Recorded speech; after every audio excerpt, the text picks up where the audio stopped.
Santa Maria, Mãe de Deus, rogai por nós, pecadores, agora e na hora da nossa morte. Nosso Jesus Cristo, rogai por nós. Então, esta aula seria sobre o famoso Código da Vinci. Não o Código da Vinci de que tem falado tanto em um livro, baixíssimo livro intelectual que saiu aí, e que é vendido para as multidões como se fosse uma nova moda ou uma abobrinha em fim de feira, né? Vai abaciada. Esse Código da Vinci só serve para fazer calúnias e blasfêmias contra Cristo, baseado em mentiras e ficções sem valor nenhum. Há verdadeiramente um código nos quadros renascentistas, mas esse código não é uma coisa fundamentada em ficções, fábulas ou historietas inventadas para fazer escândalo e para difundir blasfêmias contra Deus e contra a Igreja. O Renascimento foi realmente um movimento que tinha uma doutrina oculta, uma doutrina secreta. O próprio nome do Renascimento significa algo disso. É o renascimento do ser humano, uma transformação mais profunda que divinizaria. Em geral, os livros não dizem nenhuma palavra sobre as verdadeiras doutrinas do Renascimento. Os livros comuns de ginásio e de colégio ou professores de cursinho citam-se apenas os grandes pintores, os grandes artistas do Renascimento, se fazem críticas à Idade Média, 2 ataques à Igreja, um falatório escandaloso sobre os papas renascentistas que deram base para muitos escândalos, e pronto, está dada a aula do Renascimento, do qual não se diz coisa mais profunda. Recentemente, li um livro aqui de uma grande autora, Frances Yates. Deixa eu ver se...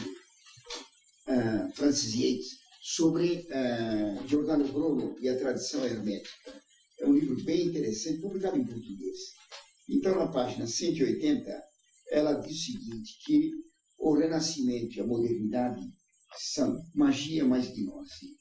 A modernidade é antropocentrismo operativo, magia operativa, uma magia antropocêntrica.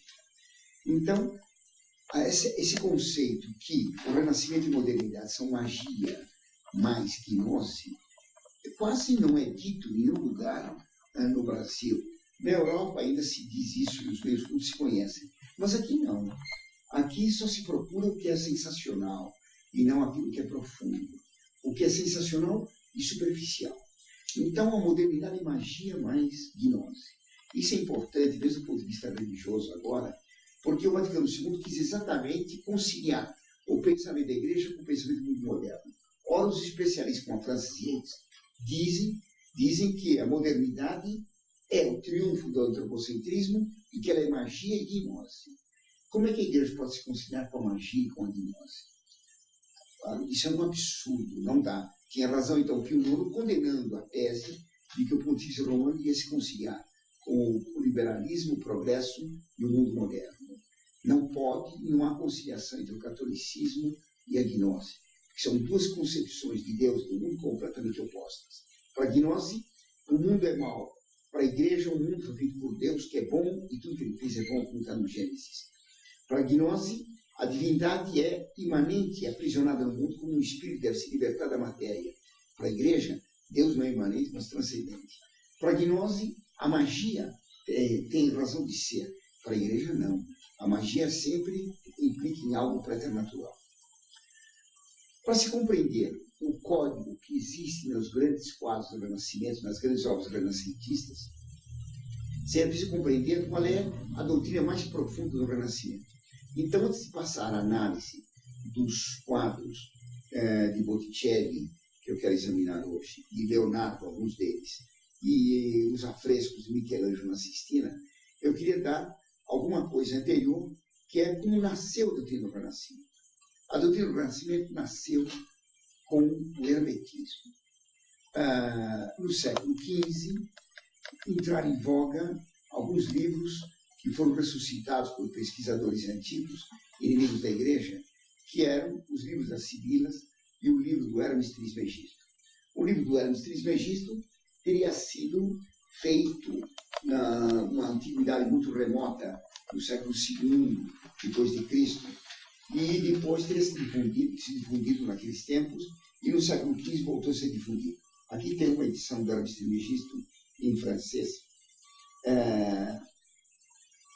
que é um livro apócrifo, é um livro pseudo-epigráfico, que se atribui a uma revelação a um sábio egípcio que se denominava Hermes Trismegisto em grego, que seria o deus Thoth, da doutrina secreta egípcia, e que se difundiu na Antiguidade.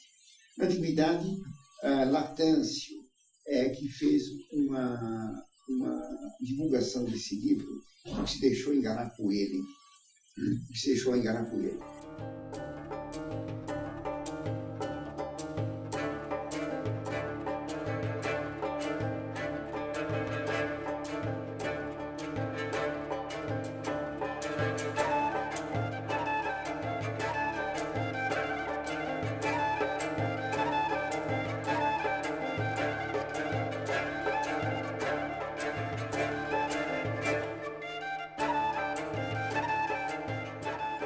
No século XV voltou-se a descobrir o Hermes Trismegisto, que se considerava ser um antigo egípcio anterior a Moisés, e que teria feito uma revelação extraordinária, superior de Moisés. Essa revelação, em alguns pontos, parecia, analisada superficialmente, alguma coisa relativa ao cristianismo e parecido com o que disse nosso Jesus Cristo. Isso dava para o Hermes uma autoridade enorme, julgando que era uma revelação verdadeira. Os renacentistas estavam prontos a querer qualquer coisa, desde que não fosse em Cristo, estavam todos a acreditar. Então, o Hermes foi tido como superior a Moisés. Era o deus Thoth, ou para os gregos Hermes, para os romanos Mercúrio, o deus da doutrina secreta, o mensageiro dos deuses. Essa influência foi tamanha que na catedral, por exemplo, de Siena, há um piso em mosaico espetacular, em que aparece a figura de Moisés, a figura de Hermes Trismegisto, dando-se mais importância ao Hermes Trismegisto que ao próprio Moisés. O responsável por isso também foi Latâncio, no começo do cristianismo, que foi iludido por esse livro. Mas no século XV, isso se difundiu enormemente. O livro do Hermes Trismegisto era um livro completamente gnóstico. Ele fazia uma defesa da gnose explícita e afirmava que havia uma diferença entre a divindade e Deus. A divindade evoluindo e produzir um ser inferior que era o Deus criador do mundo, que acabava prendendo a divindade no universo material. E a divindade, então, estaria aprisionada, imanente em todas as coisas materiais, em todos os seres, nos astros, nos animais, nas plantas, nos homens. E pouco a pouco ela ia se libertando através de reencarnações, quando eram em seres humanos, até ser reabsorvida na divindade, finalmente, o que aconteceria no fim do século. Então, para o hermetismo, a gnose era a verdade, e não o catolicismo. É claro que os renascentistas procuraram fazer uma conciliação entre esse hermetismo gnóstico e o cristianismo para enganar. O hermetismo, com toda a gnose, afirmava, então, que da decadência da divindade surgiu um Deus, criador do mundo, Deus mau, que fizera também o mundo mau, e que criaram um Adão andrógeno, um Adão masculino e feminino, que seria o símbolo da divindade inicial, caso que na dualidade do seu ser, masculino e feminino, seria um símbolo da divindade primeira, que seria ao mesmo tempo tudo e nada, o bem e o mal, a verdade e o erro, o doce e o amado. Porque para os hermetistas, como os gnósticos, os contrários seriam iguais. O Hermes Trismegisto fez um sucesso enorme no Renascimento, porque ele ensinava a maneira de como captar os espíritos dos astros e fazer com que eles fossem aprisionados em imagens ou então em anéis, em joias, em talismãs. Então se procura fazer operações mágicas de invocação dos espíritos planetários para fazer com que eles entrassem em estátuas.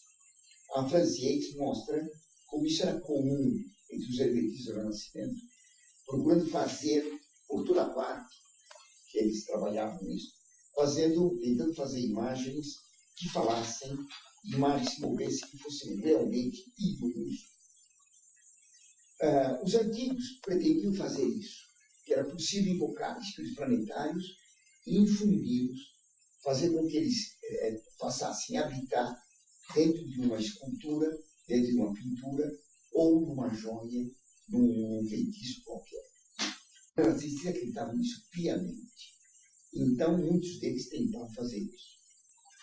O grande difusor do hermetismo no Renascimento foi um padre, Marcílio Licínio.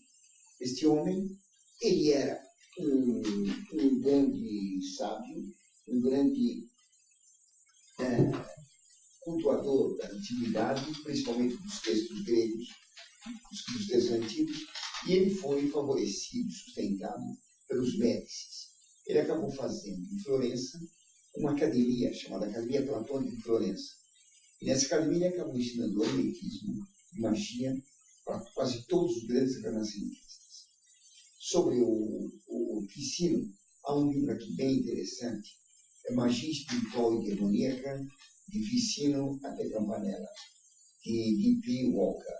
Esse livro é um livro bem importante, não é um livro de sensacionalismo, é um livro erudito de grande profundidade intelectual, é da Universidade Notre Dame Press, London. O livro mostra como o Licínio tentava fazer uma distinção entre magia espiritual e magia diabólica. Essa distinção é uma distinção puramente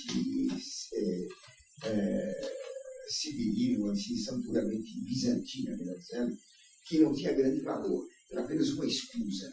A magia que ele fazia era diabólica, sem dúvida nenhuma. Licínio era padre, e ele foi o grande mentor do Renascimento de Florença. O Renascimento todo ele funcionava com base em determinados grupos secretos ou escolas em que se ensinavam doutrinas ocultas somente para alguns, que eram depois transpostas nas obras de arte para que atraíssem outros. Toda a sociedade secreta, ela sofre, faço um parênteses, toda a sociedade secreta sofre de um problema. Se ela é tão secreta, que não convida ninguém, ela não cresce. Se ela se abre totalmente com de todo mundo, ela deixa de ser secreta. Então, a sociedade secreta vive uma contradição. Porque segredo que só um tem, não é segredo. Segredo é pelo menos que dois saibam. Tem que haver um compromisso de não contar para um terceiro, ou para não contar para muitos. Então, a sociedade secreta, toda ela, vive uma contradição. Ela quer crescer e difundir suas doutrinas ocultas. Mas se ela se difunde totalmente, ela deixa de ser oculta. Se ela se esconde totalmente, ela não se difunde. Daí a doutrina do véu. Toda a sociedade secreta ela procura atrair membros através de doutrinas expostas através de um véu. Quer dizer, através de algo que permite ver que existem coisas ocultas. Nós vamos estudar um véu que é oculto. O véu atrai a curiosidade, mas ele vela para o público ignorante aquilo que está sendo semi-ocultado. O Renascimento procurou, de toda maneira, fazer isso através das pinturas, esculturas e mesmo, às vezes, de edifícios.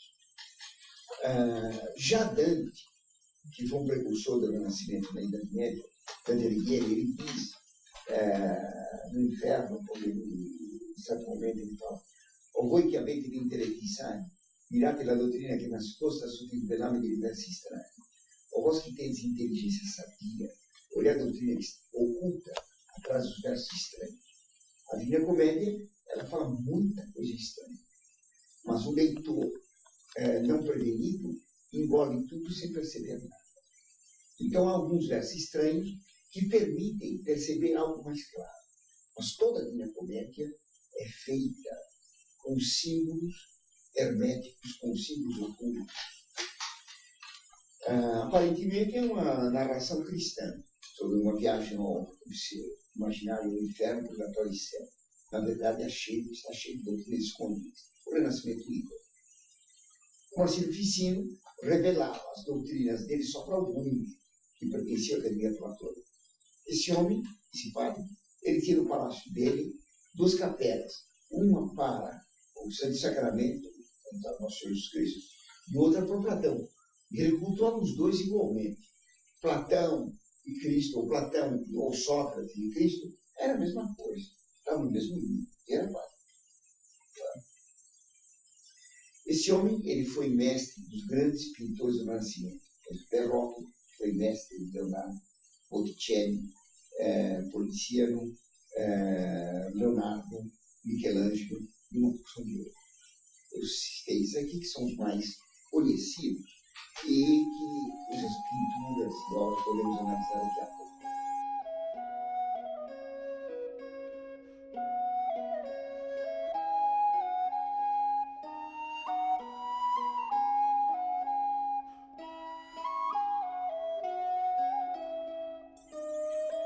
O Marcílio Ficino, ele praticava o hermetismo e a magia hermética que ele chamava de espiritual. Outros que vão seguir a eles, o Lazarelli ou a Agripa de Netesani, vão praticar diretamente a magia diabólica, a invocação de espíritos luciferinos, espíritos infernais. O Ficino se negava, a magia dele não era de mesa preta, era de mesa branca. Não é magia Diet. Uma magia Diet. Na verdade, era tão diabólica quanto a outra. Então, as cerimônias que ele fazia eram curiosas. Está tudo contado nesse livro do Oca. Então, os dias da semana, como sabe, eles eram consagrados aos deuses antigos. Assim, segunda-feira é dia da Lua, terça-feira é dia de Marte, quarta-feira é Mercúrio, quinta-feira é Júpiter, sexta-feira Vênus, sábado Saturno, domingo é o dia do Sol. Daí os nomes. Em português eles não têm os nomes que se esclarecem, mas em italiano, lunedì é dia da Lua, em francês, lundi, em inglês, Monday, que é o dia da Lua, sábado é Saturday, que é do Saturno, terça-feira, martedì, em italiano, martedì, é de Marte, quarta-feira de Mercúrio. Bem, os nomes dos dias nas várias línguas europeias são sempre, os nomes de dias da semana, são os nomes dos deuses. Então, conforme o deus a que estava dedicado no dia da semana, Ficino fazia determinadas cerimônias especiais. Por exemplo, no dia de Marte, ele colocava uma roupa relacionada, com a cor relacionada com o deus Marte. Então, havia, nos textos pagãos antigos, gregos e romanos, a descrição da invocação do deus Marte, feita por seus sacerdotes, e a descrição das visões em que Marte aparecia, em que os poetas descreviam Marte com a roupa, o capacete, uma série de detalhes que podiam configurar o deus. Assim, o Marcílio Ficino se vestia com uma roupa cuja cor dedicada ao deus Marte. Ele usava pedras relacionadas com o planeta Marte, com o deus Marte. Ele queimava num turíbulo plantas relacionadas com Marte. Se fosse sexta-feira, relacionadas com Vênus. Se era segunda-feira, relacionadas com a Lua. Então, pedras, anéis, ervas queimadas, cores das roupas. Aí, tudo relacionado com Deus daquele dia. Aí ele tocava um hino órfico em homenagem a Deus daquele dia. Qualquer que fosse. A Lua, Marte, Mercúrio, assim por diante. Depois, ele tocava uma música numa cítara com figuras simbólicas do orfismo. Ele tocava uma música relacionada com aquele Deus. E com todo esse conjunto de coisas, cores, perfumes, poesia, música, joias, ele fazia com que, de repente, aparecesse o Deus. E ele pretendia, então, conseguir fazer esse Deus penetrar e tomar posse de uma joia, de um anel, de um bracelete, uma joia, um bracelete, de um colar. E a pessoa podia transportar aquilo do Deus que estava lá aprisionado, seria a pessoa. Claro. Evidentemente, é macumba renascentista. É muita dúvida. Não é macumba renascentista. Uma macumba cultural, elevada, cheia de conceitos filosóficos, etc., metida intelectualmente a coisa superior, na verdade, imagina. Este homem fazia isso todos os dias. E esse homem foi um grande mestre do Renascimento. Outro discípulo dele, que se contar Pico de Mirandola. Pico de Mirandola era um nobre riquíssimo, que seguia as doutrinas do Ficino e que depois descobriu, com contato com alguns rabinos, descobriu que existia Cabala. Então, ele foi o grande propagador da Cabala na Itália, o Pico de Mirandola. Na Alemanha, o grande propagador foi Rochlin, precursor da reforma.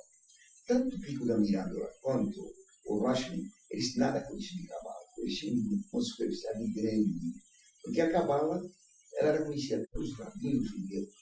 Ela começou a ser escrita no século XII ou no século XIII, de 1265, 1300, que Moisés Shenton de Leão começou a escrever um Zohar, claro, levou uns 30 anos escrevendo, é o livro fundamental da Cabala, o Sefer HaZohar.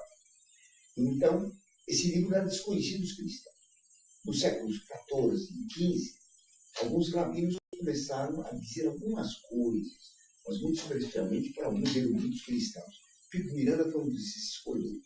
Então ele aprendeu alguma coisa das doutrinas cabalistas que podiam ser harmonizadas com o hermetismo, tudo gnose, a cabala é gnose judaica. Podiam ser harmonizadas com o hermetismo e com as doutrinas do Renascimento e do paganismo. Então Pico de Miranda, ao lado do Ficino, ao mesmo tempo que o Ficino fazia a magia hermética, ele difundia as doutrinas cabalistas e um tanto de magia cabalista. O Ficino era um homem que está contado como sendo um gênio extraordinário, tinha uma memória fabulosa. Dizia-se que ele lia um livro uma vez só e sabia dizer o livro de trás para dentro, da frente para trás, quando quisesse. Uma vez ele escreveu 900 teses, desafiando qualquer pessoa a vir disputar com ele. Ele pagaria um ano de estudo para a pessoa em Roma, a pessoa escolheria qualquer tese das 900, podia estudar durante um ano e depois de um ano discutiria com ele, que ele garantia sem estudar e venceria todos os debates, claro. Acabou sendo condenado pela igreja, porque muitas das teses das 900 eram teses cabalistas absurdas. Eles acabavam defendendo que a cabala era uma tradição primitiva que tinha se perdido em graus diferentes. No catolicismo, no judaísmo e catolicismo, a tradição adâmica teria sido considerada mais viva. Nas demais religiões, ela teria se diluído e se misturado. Mas todas as religiões podiam ser reunidas ecumenicamente através da Cabala, que ensina um substrato comum a todas as religiões.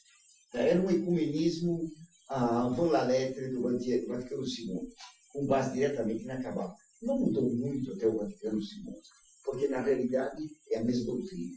Hoje os ecumênicos do Vaticano II não falam que é a Cabala que está por trás, mas eles acabam explicitamente procurando os elementos gnósticos subjacentes em todas as religiões falsas e querendo dar uma interpretação gnóstica ou catolicismo. Então é na gnose que o ecumenismo ele faz um encontro de todas as religiões. O hermetismo ele foi bem estudado pelo padre Festugière, que publicou 4 volumes intitulados La Revelación del Mestre Trismegista. São livros interessantíssimos.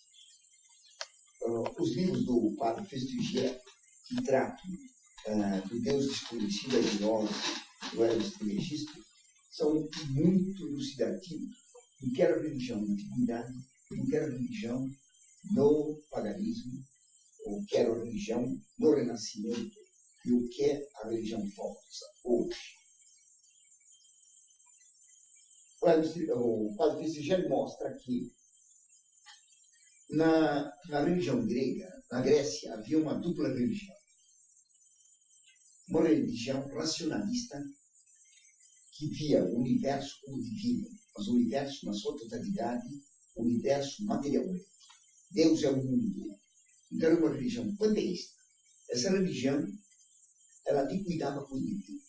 Nós pertencemos ao todo universal e é nesse todo universal que nós alcançamos uma felicidade absoluta. Pouco importa os direitos individuais. Se a montanha cai em cima de alguém, se a pessoa morre, por todos não importa nada. Aquela pessoa ficou transformada em adubo no chão, pode se transformar em vegetação, uma cabra mastiga e pasta aquilo, pasta e mastiga, e depois se transforma em cabra, depois um homem come, se transfigura em ser humano. No fundo, é uma matéria só, é uma divindade só. Pouco importa o indivíduo. O que importa é o todo. Essa religião é a religião do Estado grego, das cidades-estados, a religião romana, a religião aparente do Egito e das outras civilizações antigas. Entretanto, por trás dessa religião racionalista, panteísta, que divinizava o todo em detrimento do indivíduo, havia também, irmãos, para prestigiar, uma outra religião pessimista. Porque esse panteísmo otimista, qualquer desgraça que me aconteça, eu continuo sendo o Deus do universo. Claro?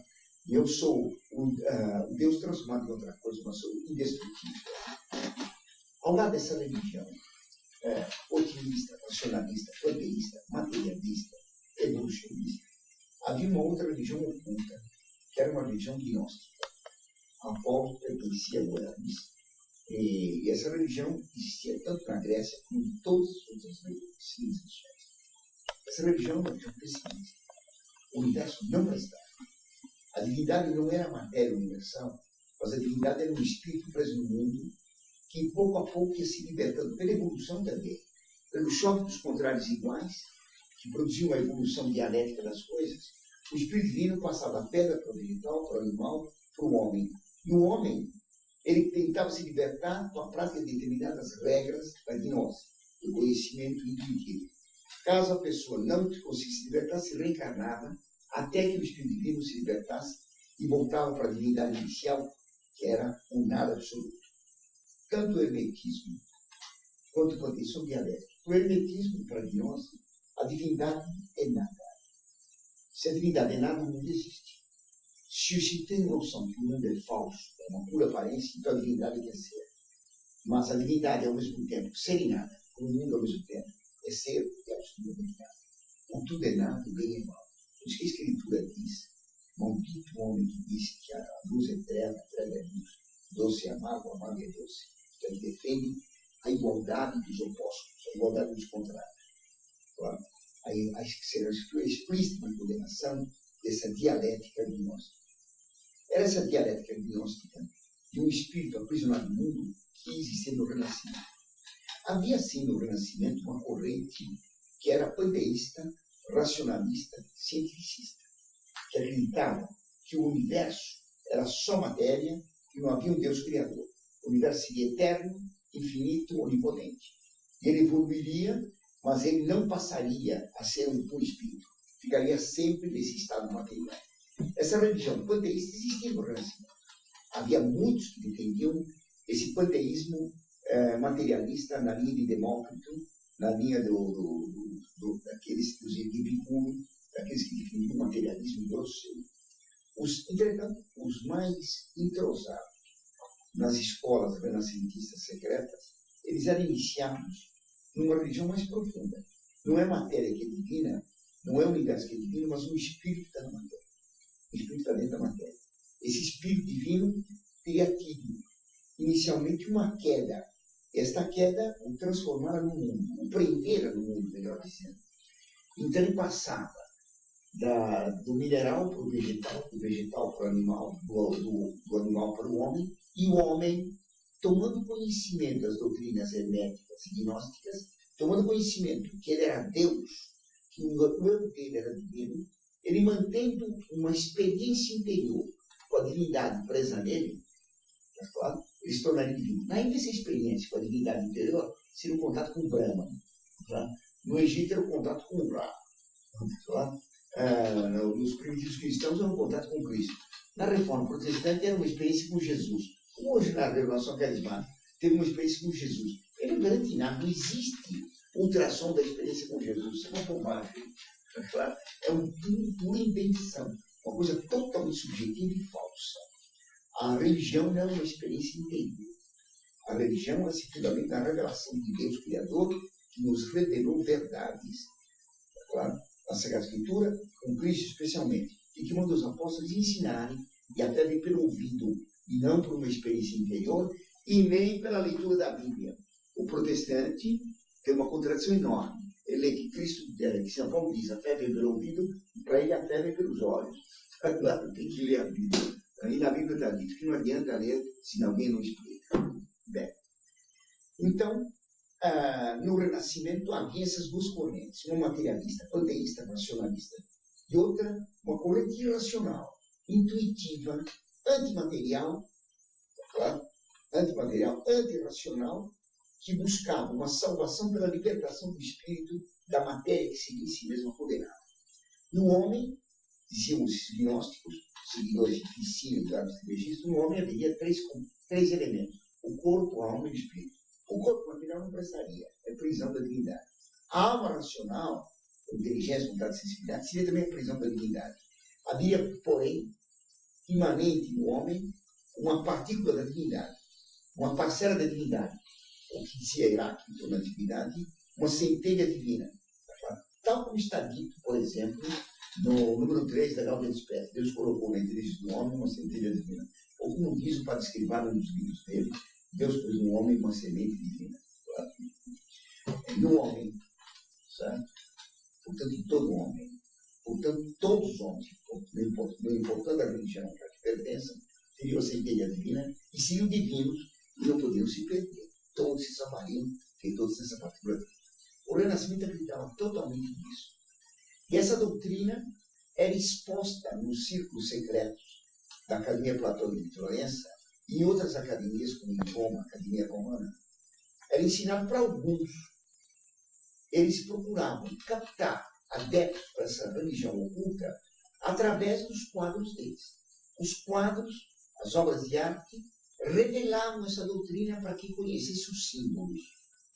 Para o leigo, a pessoa comum, era um quadro com a figura de Cristo, Nossa Senhora, São José, São João, claro, mas a pessoa, o São João Batista, não percebia nada o que significavam aquelas coisas. Era preciso ter tido uma iniciação para se conhecer o símbolo. A respeito disso,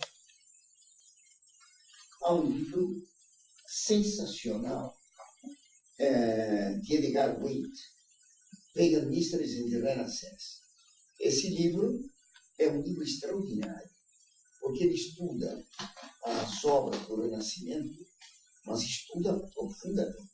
Então, como dizia esse livro de Edgar Waite, Pagan Mysteries in the Renaissance, mostra como os artistas do Renascimento faziam pesquisas em poetas e sábios antigos para poder fazer um quadro. Um quadro não era feito senão depois de uma pesquisa profunda, porque todos os detalhes do quadro eram retirados dos mitos antigos registrados pelos poetas gregos ou pelos romanos.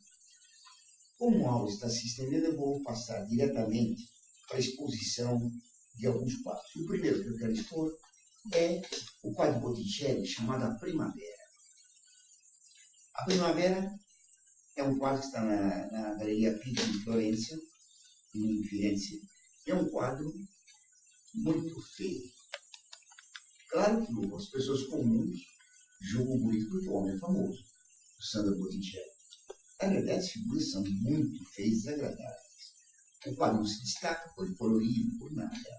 O que ele tem valor é simplesmente a simbologia e a doutrina escondida nele. Essa doutrina é uma exposição da gnose feita num quadro, é uma coisa genial. O que é genial não é a técnica de pintura, nem nada disso. O que é genial é como o autor soube pôr num símbolo concreto toda uma filosofia, toda uma teologia mística, gnóstica, herética, para que os que entendessem pudessem se deliciar.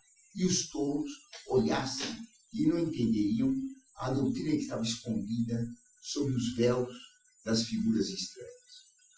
O quadro da primavera ela é um conjunto de 8 figuras.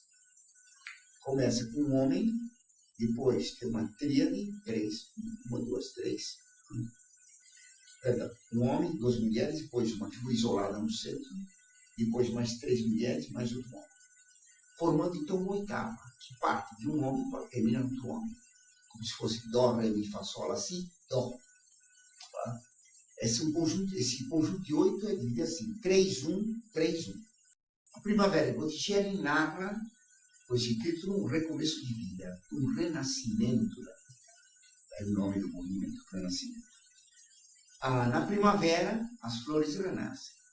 Então, esse conjunto de 8, ele tem no centro uma mulher vestida com um cupido no alto. O cupido, evidentemente, identifica a mulher como Vênus, sabe, a deusa do amor e, portanto, da geração e da vida. As 3 primeiras figuras são curiosas. O primeiro homem, ele desce do alto e ele inclina as árvores. Ele tem as bochechas cheias e ele sopra. Ele agarra pelos ombros uma moça que foge, semi-despida, e essa moça tem, sem da boca, um ramo com uma flor. Ela foge, Deus agarra, enquanto as árvores estão inclinadas. Essa moça que foge, ela vai atropelar uma outra que, como uma sonâmbula, anda por meio daquele bosque, sem saber por onde vai, sem saber o que faz. Essa terceira tem uma cara de linfática amarelenta horrível. Ela está coberta com um vestido de flores. O conjunto é estranho. O que ele representa? O renascer da vida vegetal. Porque a figura que desce do alto e que sopra é o deus Eolo. Por isso que inclina as árvores. O vento inclina e sacode as árvores. E quando o vento inclina e sacode as árvores, caem as sementes na terra. A moça, com a flor que sai da boca, é a deusa Coloriza, que nos mitos, nas poesias antigas, aparecia com esse símbolo, com uma flor saindo da boca. Então, é o céu, o espírito celestial, vento, em grego é pneuma, espírito, ou vento é a mesma palavra, pneuma, é o vento, o espírito celestial, que fecunda a terra, o céu oposto à terra, o céu masculino, a terra feminina. Há uma fecundação do céu pela terra através das sementes arrancadas das árvores. E, fecundada a terra, vão nascer as flores, da qual nascerão os frutos, e a vida vegetal recomeça. Então, a primeira tríade, Eolo, Floriza, Flora, deusa Flora, representa o renascimento vegetativo, a vida vegetal que renasce depois do inverno. O céu, o espírito celestial que vem do alto, fecunda a terra com as sementes, e as sementes produzem as plantas, as flores e os frutos. Então, a primeira tríade é a vida vegetativa renascente. No centro está Vênus. É uma Vênus vestida. A Vênus está grávida. Ela está grávida. Os renascentistas pintaram 2 Vênus. Uma Vênus vestida e uma Vênus nua. Uma significava o amor sexual, outra o amor espiritual. Paradoxalmente, a Vênus nua representa o amor espiritual, enquanto que a Vênus vestida representa o amor carnal, sexual. Por que isso? Porque diziam eles que na Sagrada Escritura se diz que quando Eva e Adão pecaram, eles viram nus, se esconderam e se cobriram com folhas de figueira. E Deus achou que eles não estavam bem vestidos. E Deus, então, pela primeira vez, entrou uma profissão, que é de alfaiate. Né? Então, fez roupas de peles para Adão e Eva vestir-os melhor. Então, se tira a conclusão que Deus se interessa pela modéstia no vestido. Mas, no seu caso, Deus fez roupas de peles de animais para eles. Como os gnósticos entendem essa passagem do Gênesis? Entendem que Adão e Eva eram puros espíritos, que quando pecaram, como castigo, Deus os cobriu de peles. Esta pele, nervos, peles, nervos, pelancas, veias, ossos. Quer dizer, o homem espiritual ficou materializado por culpa do pecado. É a tese gnóstica. A divindade se materializou e ficou aprisionada. Então, roupas de peles representam a carne. Por isso a Vênus vestida, ela representa o amor carnal. A roupa que cobre é símbolo ou paralelo da pele que recobre a partícula divina do homem. Vai se voltar depois para ver isso no Juízo Final de Michelangelo. Então a Vênus vestida é o amor sensual. Aqui temos a vida vegetativa, aqui o amor animal, físico, por isso a Vênus está grávida. Depois disso temos as 3 moças dançando, são as 3 graças, que representam um amor já espiritual. Vida vegetativa, amor vegetal, fecundidade animal, agora a fecundidade para a vida espiritual. As 3 moças que dançam são muito curiosas. Os gregos fizeram dezenas de vezes isso, do Renascimento também, pintou as 3 graças de todas as maneiras. As 3 graças representam as 3 fases do amor. Todo ato de amor, e não se trata aqui do amor físico, mas todo ato de amor, por exemplo, dar uma esmola, dar um conselho, dar qualquer coisa, todo ato de caridade ou de amor, ele tem 3 etapas. Na primeira etapa, alguém dá algo para o outro. Na segunda etapa, alguém recebe do outro. Na terceira etapa, aquele que recebeu devolve com gratidão. Então, o ato amoroso, ele tem uma tríade. A doação, a recepção e a retribuição com gratidão. A falta de um terceiro torna aquele amor imperfeito. A doação e a recepção são absolutamente essenciais, mas a retribuição, dizia-se, era também essencial. Bem, então o amor é um só em 3 etapas. Quando alguém dá alguma coisa, ele não pode proclamar que ele está dando. A humildade manda ocultar o que se dá. Assim, aquele que dá, esconde o que deu. Se eu vou dar uma esmola, eu não... Só deputado, em época da eleição, que dá mensalão, mesmo escondido. Deputado que recebe mensalão, que dá mensalão, faz sempre escondido. Mas na época da eleição, eles distribuem camisetas, leite em pó, etc., para mostrar como eles amam o povo. Claro. Durante a vida normal, dá um Bolsa Família, né? que é uma maneira de comprar os votos, enchendo barriga, fazendo vomitar o voto. É assim, é a democracia que proíbe compra de votos. Mas é uma forma de convencer, não de comprar, o voto dos pobres. Então, e sempre foi assim. Sempre foi assim.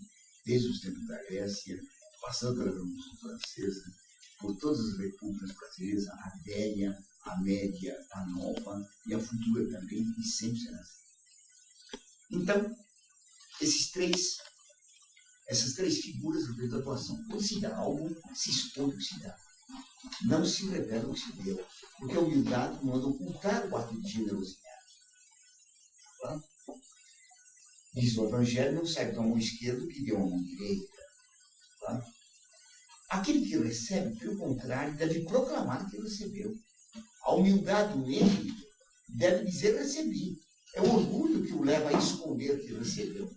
Então, as atitudes do doador e do receptor são opostas em relação à humildade. A humildade do doador manda que ele esconda o ato de doar e a doação. A humildade do receptor manda que proclame, eu recebi. E recebi de fulano. Tá claro? Mas não pode parar aí. O ato de amor tem que se completar pela retribuição. Aquele que recebe deve dar algo de volta ao doador. O pobre que dá uma esmola, eles Deus lhe paga. É um desejo que Deus compense o ato de amor feito por aquele que deu a esmola. Essas 3 etapas são representadas nas 3 graças. Então, a moça que está de costas é o amor de doação. Você está de costas. A que está de frente, tocando a mão chapadamente contra aquela que doa, é o amor de recepção. O amor de retribuição, algo ele esconde aquilo que ele retribui. Algo ele mostra aquilo que ele recebeu, causa da devolução. Então ele fica de perfil. O amor de gratidão fica de perfil, que é a terceira. Aqui, como aqui também temos tese, céu, antítese, terra, síntese, flora, aqui também temos tese, doação, antítese, recepção, síntese, retribuição. Uma de costas, outra de frente, outra de perfil. A síntese, uma mistura das outras. As figuras são interessantes. Elas têm detalhes curiosos. O amor de doação, que tem que ser sempre humilde, ela tem poucos enfeites. Ela tem um colarzinho que é um fio de ouro minúsculo. O amor da recepção tem uma joia enorme no peito, porque a recepção tem que proclamar o que recebe. A terceira tem uma joia mesmo. O amor de doação, sendo humilde, ele é controlado. Este controle dos sentimentos, das paixões e de todo o ser da pessoa humilde é representado pelos cabelos. Os cabelos estão plenamente penteados, são todos ordenados. O amor de recepção, que é antitético, tem os cabelos desgrenhados. O amor de retribuição tem os cabelos de um lado desgrenhados e de outro penteados. O cabelo, na antiguidade, era símbolo dos pensamentos, porque na cabeça deles nasciam ideias e cabelos do lado de fora. Atualmente, só cabelos, é tudo vazio normalmente. E entre os cabelos perambulam objetos voadores não identificados, parasitas, piolhos, vagalumes e outras coisas que tais. Bem-aventurados os carecas, cuja população é diminuta. Então, os cabelos, pois na medusa, os cabelos são serpentes, representam os maus pensamentos. E a medusa petrificava as pessoas com o olhar, significando a petrificação dos pensamentos. Porque a gnose, defendendo a evolução perpétua, contínua, não admite a cristalização dos conceitos. E a petrificação é defendida pela igreja de Petrus, a igreja de pedra. A igreja defende dogmas eternos e imutáveis.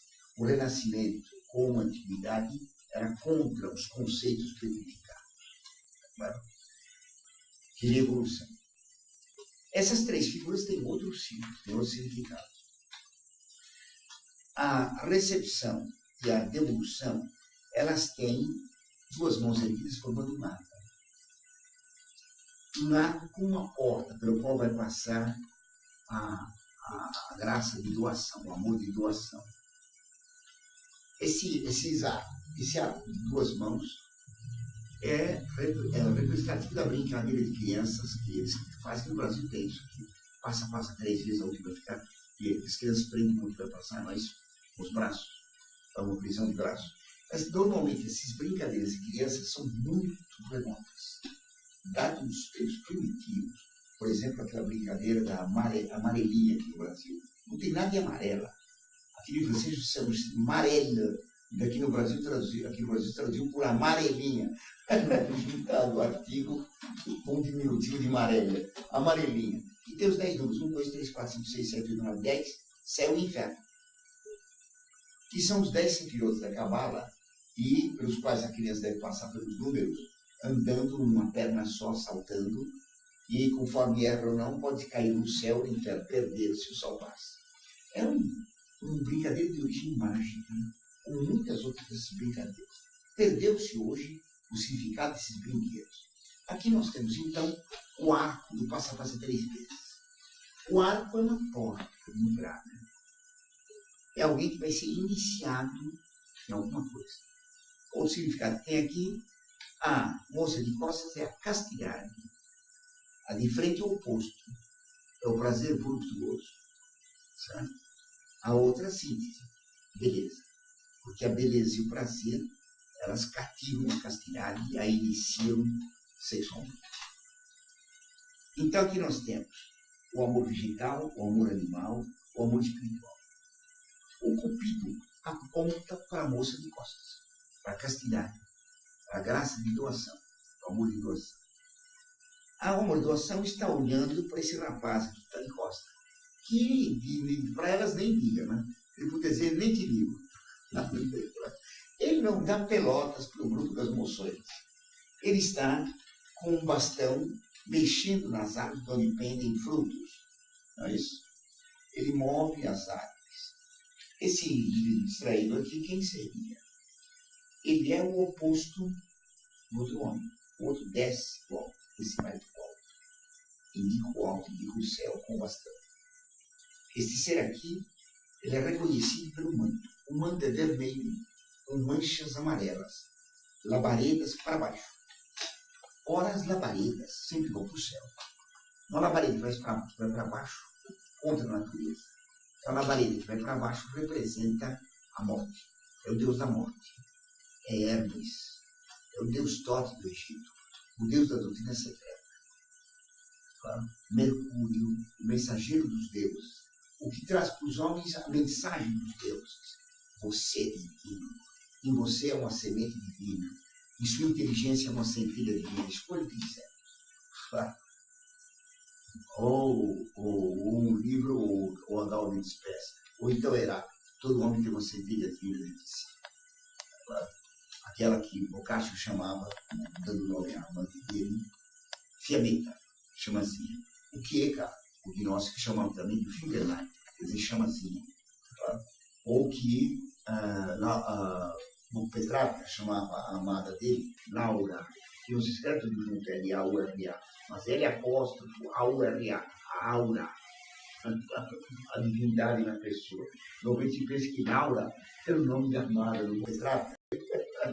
É pouco se interessar qualquer Laura que fosse.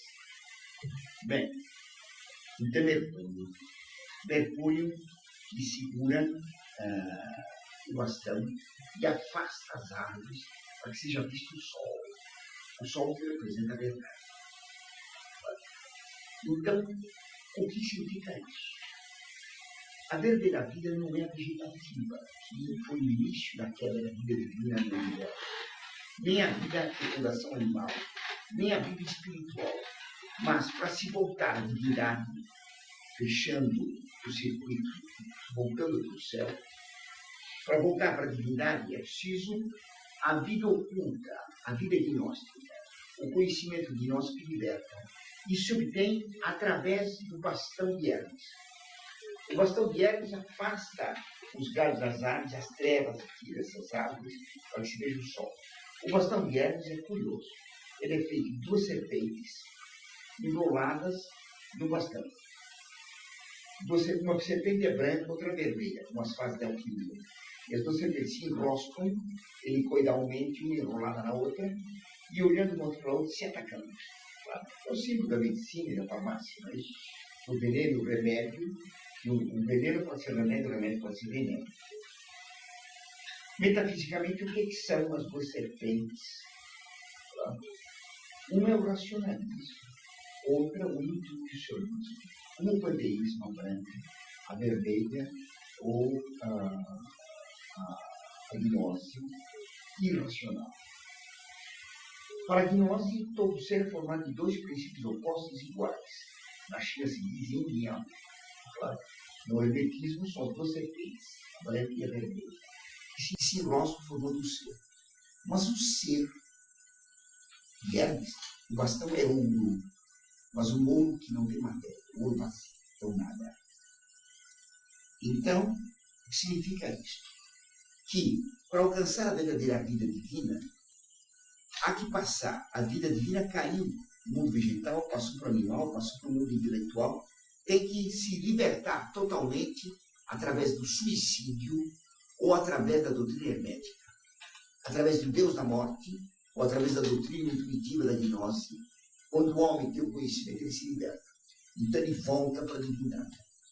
Então, a verdadeira vida, o verdadeiro renascimento da vida, não se dá na primavera vegetal, nem na primavera da juventude, nem numa primavera espiritual, mas ou pelo suicídio, ou pelo conhecimento da intuição gnóstica, conhecimento intuitivo da gnose, conhecendo incognoscível, a divindade está imersa no homem. Então, esse quadro aqui é toda uma exposição da doutrina gnóstica, que já veio para vocês em outras ocasiões, aquele esquema, e que aqui está resumida em símbolos que a pessoa comum vê